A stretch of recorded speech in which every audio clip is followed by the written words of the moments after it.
अस्सलामुअलैकुम वरहमतुल्लाहि वबरकातुहू। उम्मीद करता हूँ आप खैर वफ़ियत से होंगे इंशाल्लाह। आज की मुख्तसर सी वीडियो में आपको दिखाते हैं कि किस तरह आसानी से ज़ाफ़रान को बिल्कुल बारीक महीन पाउडर की सूरत खर्ल किया जा सकता है। अतीबा इकराम को बहुत मुश्किल आती है, हमें भी बहुत मुश्किल आती थी।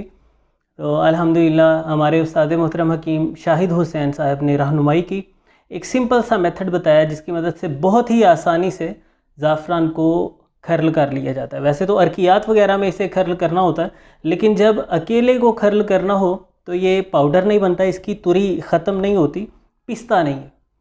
तो मुख्तसरन ज़ाफ़रान की इफ़ादियत की बात की जाए तो ये गर्म खुश्क मिजाज रखता है और आज़ाए रईसा को, दिल दिमाग जिगर को क़ुव्वत देता है।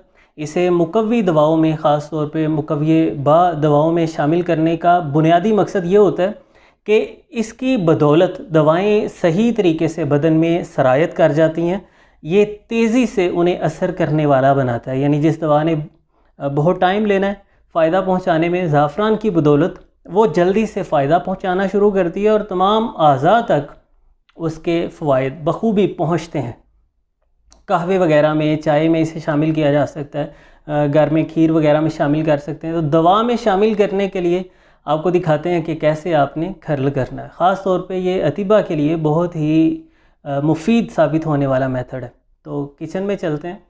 एक प्लेट वगैरह को या किसी बर्तन को, जिस तरह मैंने पैन लिया है, गर्म कर लेना है, अच्छे से गर्म कर लेना है कि इसे हाथ ना लगे।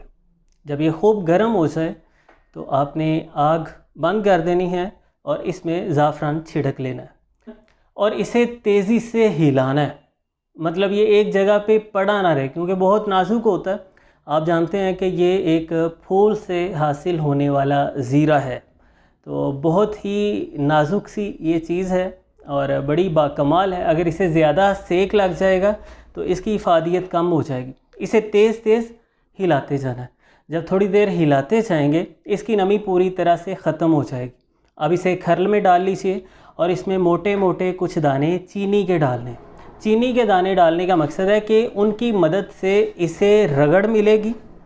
वैसे तो ये अच्छी तरह रगड़ाई में आएगा नहीं, तो मोटे मोटे कुछ दाने जब आप चीनी के डाल लेंगे और इसे रगड़ेंगे, इसे रगड़ मिलेगी अच्छे से।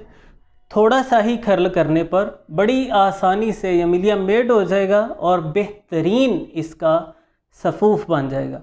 अब आप इसे अपने माजून में या जिस भी दवा में शामिल करना चाहते हैं, ये अच्छे से उसमें मिक्स हो जाएगा और उसका जुज़्व बन जाएगा पूरी तरह से। तो उम्मीद करता हूँ ये मेथड आपके लिए फ़ायदेमंद साबित होगा। वीडियो अच्छी लगी है तो अपने दोस्त अहबाब के साथ भी शेयर कीजिएगा। मिलते हैं इंशाल्लाह नेक्स्ट वीडियो में। अल्लाह हाफ़िज़।